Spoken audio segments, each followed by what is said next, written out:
Welcome to another edition of Politics and Right. I'm Egberto Willis, your host. Today, we are honored to have the next Lieutenant Governor of Texas, who is Mike Collier, Democrat. Mike, welcome to Politics and Right. How are you doing today? I'm fine. How are you, my friend? Always I good to am. see you, Egberto. It's always great to see you. Let me tell you, Mike, first of all, I'm excited for this race. I'm excited for the entire slate. And more than ever, I think the pundits, with regards to how the party will do, have it all wrong because I don't think they know that we have people like you running. So, first of all, tell us a little bit about who Mike Collier is. Well, that's first of all, that's very kind of you, Egberto. You might recall for your listeners, I want everybody to know this. I woke up one day so angry at Texas Republicans. I knew nobody in politics. And I Googled Kingwood Democrats and found one Egberto Willis and said, Egberto, my name is Mike Collier and I want to come to one of your meetings. I want to meet some Democrats. I am so unhappy with Texas politics. And you have been so welcoming and warm and friendly from the very beginning. My political journey starts with you, my friend, and I'm always so glad to see you. Well, let me just say one thing, Senor Collier. You have, I mean, it all emanates from you because you're a special guy. And I think I've told you that a million times. And that is, you are the one guy I think who can really start this new revolution on the top of the ticket in Texas. You have the right pedigree, you have what's necessary to do it. So, again, tell us about who you are because I Texas need appreciate to know who you are. Yeah, well, thank you, Egberto. So I'm coming out of the business world to do this. I'm a certified public accountant in my professional life. I joke as an auditor, I get lied to for a living. My job is to keep big, powerful, wealthy people honest. And that's what I do for a living. I think it'd be very useful in Texas. And my clients are in the energy industry, and I'm right in the transition mode. I get hired because clients call me and say, Mike, help me with a project. And it used to be that it was oil and gas companies calling me. And now it's power and utility and battery and wind and solar companies calling me. And I know that space well. And that's a huge issue. We have to fix the grid. We have to address climate change aggressively in the state. And what I do for a living is solve complicated problems in an honest way, in a way that's fair for all the parties involved. That's precisely my ambition as it relates to state politics. And we have a lot of problems and we have a lot of people hurting. And a lot of it comes down to, is policy in this state fair? Is it fair for everyone? And for example, as I run for lieutenant governor, the most powerful position in the state, I'm not going to take any money from the corporate PACs because we know that it is not fair. So often policy is not fair because we know who they work for. They meaning the lieutenant governor, and it's not us. And so if we have a lieutenant governor who's independent, who's focused on fair and smart and wise policy and goes into communities and hears that people are suffering and what can we do to help them and where does state policy take us in that regard, whether it's education, whether it's healthcare, fix the grid, criminal justice reform, we can talk about all of these things. That's the lieutenant governor that I hope to be. And Texans seem to be responding to me. I ran against Dan Patrick 4 years ago and almost beat him. And now we're going to beat him this time.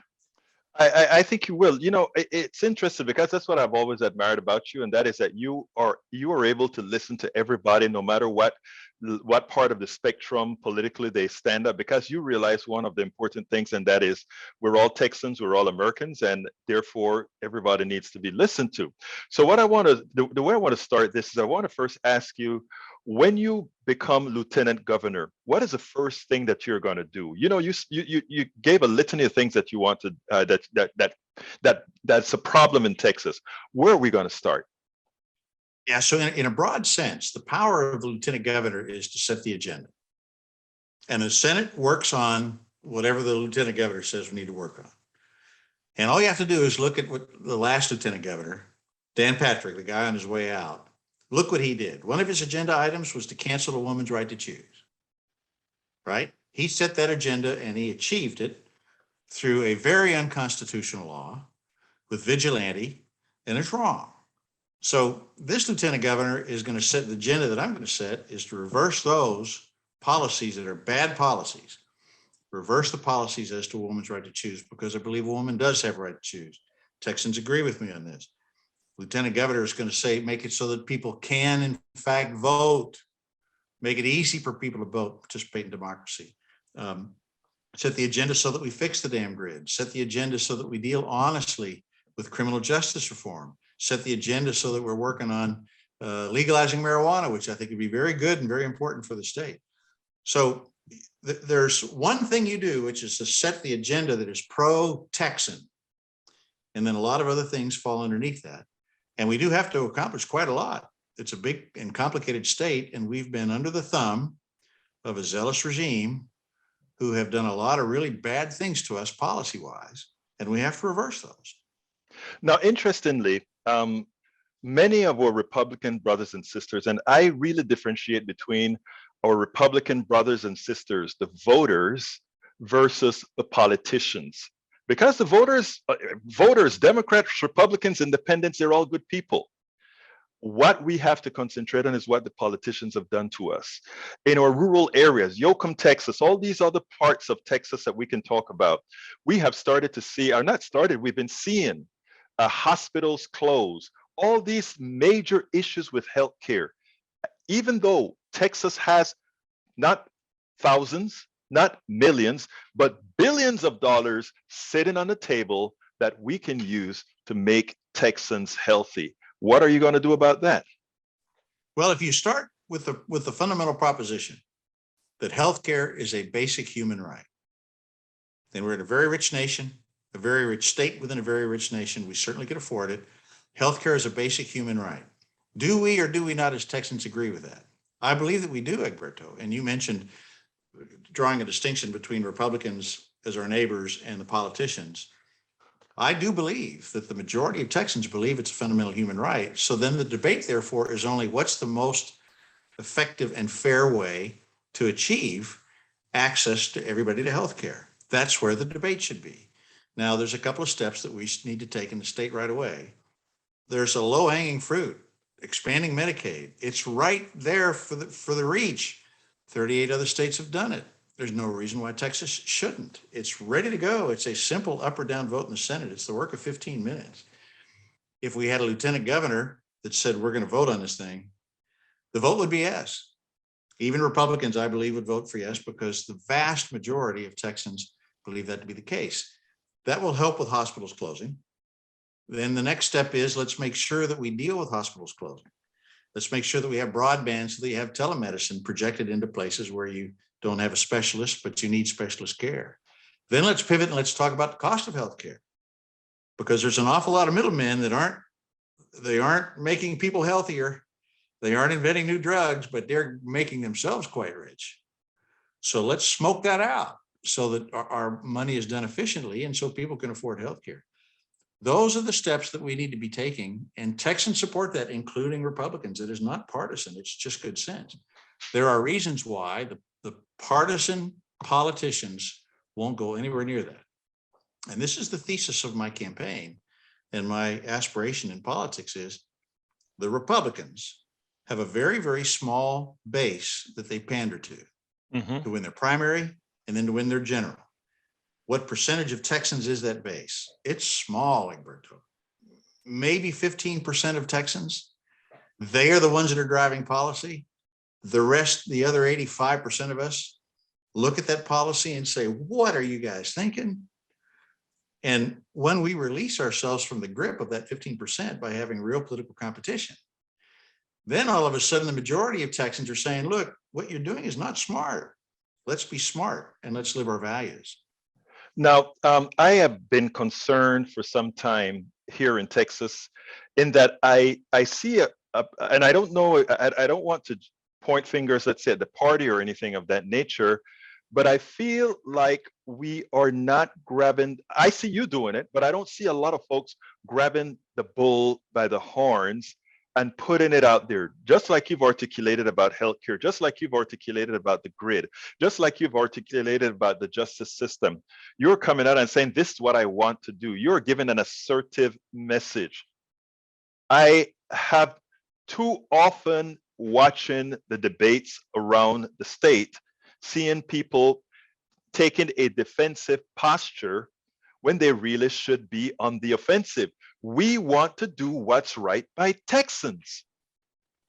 Your thoughts? Well, well, I certainly agree with you. And I would say one of the problems of getting elected statewide as a Texas Democrat is that we have no cumulative knowledge and experience of winning because it's been 30 years. Right. So each candidate basically is starting with a clean piece of paper and figuring it out as he or she goes. And they go to a different place. It just so happens that that's the fabric that I'm made of. You know, in my Right. life, in my professional life, if you go into a board of directors and say, you know, you fellas have a problem, you better tell them what you think the solution is. Otherwise, they'll laugh you out of the room. So it just happens to be in my nature to campaign this way, and it just happens to be working. And if I just happen to win, then I think you'll see that it offer up for many, many other candidates, any one of whom can do this, is this is the prescription for success in the state. Now, I'm not smart enough to have designed this. I'm just being myself. You know, the authentic Mike is all about solving problems and attacking these guys. We will define this race. This race will not be defined for me. I'm not going to play defense. They're in charge and they're the ones that are screwing up. I'm going to hit them. I'm going to hit them where they're hurting people. And I do believe I'm going to win, Egberto. And of course, I have a lot of work to do. But when I do, then you'll see other statewide candidates say, okay, here's a formula. Here's a formula that works. Once we have a formula, once we have cumulative knowledge and experience, you'll see Democrats campaigning that way, Well, you whether it's say, state or local. and that is important because they've destroyed the grid. They've destroyed the healthcare system for all but those who have a lot of money. They have right now there is an increase in crime. I will not call it a crime wave because if you look at the numbers, that's not what the numbers tell you. But there is an increase in crime, and what I find is that what we should do is give explain what the genesis of crime is and how you're going to solve it because you know what the genesis is, as opposed to saying, I am going to just lock people up. And I think that's what Right. I've been hearing from you. So talk a little bit about that. Well, there's a crime. There is crime. It's higher than it was. It's a concerning trend.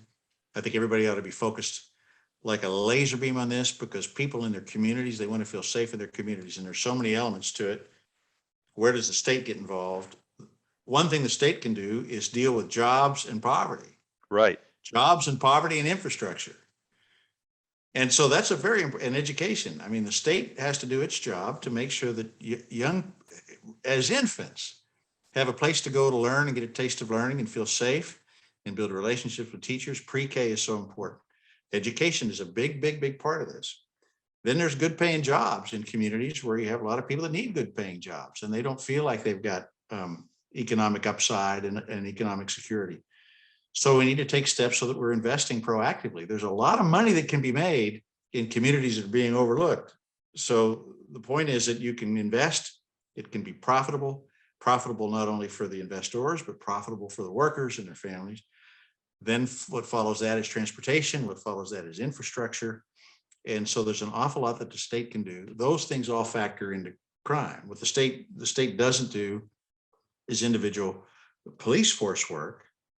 However, the state contributes a lot, or shall I say the state can or can't, depending on their political will, be a good partner to local government. Now, I'm very, very critical of Dan Patrick and the state government because we are not good partners with our local city and county officials. They have declared war on counties. They have declared war on cities. Our city leaders are trying to keep our streets safe. Our county leaders are trying to keep our streets safe. They're trying to do it in a way that builds trust in communities, which is hard. Why isn't the state helping them? Why is the state not getting behind them and helping them and supporting them financially and with policies that make sense locally? I trust our local leaders, and the state is not a good partner in these things. So there's an awful lot that the state can do, and there's an awful lot that Dan Patrick knows won't do and aren't do. And then finally, you know, they take actions that law enforcement say, don't do it. And there's plenty of examples that I can think of, but the one that comes immediately to mind is canceling permit to carry. That you had law enforcement on the steps of the Capitol saying to Dan Patrick, don't do this. We have a problem on our hands. You're throwing gasoline on a fire because you're pandering to that 15%. So a lot of it has to do with mindset. a lieutenant governor in a state that understands there's a crime problem, spends the time recognizing what really drives that, partnering effectively with local government, doing its job. That's what we need. That's what our top leaders don't do. That Refuse is to do. excellent. It is amazing because we've spoken a whole lot thus far about what you intend to do, the topics that you're going to cover as Lieutenant Governor, which I think is very important. And the only time Dan Patrick's name comes up is when, well, I mean, he should have done XYZ, which he didn't. I mean, it's amazing how one of his major issues now is to take tenure away from professors. And you've made a statement to the Dallas News as well as to the Texas Tribune. Why don't you tell us a little bit about that? Yeah, well, so the background is, Dan Patrick is not a free speech lieutenant governor. He wants to dictate terms as to what could be taught in the classroom. I am very, very much against that, particularly as it relates to history. We have a lot to be proud of in this country. We should celebrate our success. We've made a lot of mistakes in this country. We should learn from them. We should teach history honestly, comprehensively, respectfully, but thoroughly. Dan Patrick is off on some tear that's inconsistent with freedom of speech, and he's creating a war. And he created war in our public schools, and now he's creating war in our great universities. The professors wisely pushed back, and so he said, "All right, we're gonna cancel tenure. Tenure's not perfect. Tenure can be improved. We all understand that we have issues related to universities and tenure, but you don't just cancel it, because we will have a brain drain from our great universities like the state has never seen. The best and the brightest will leave our state.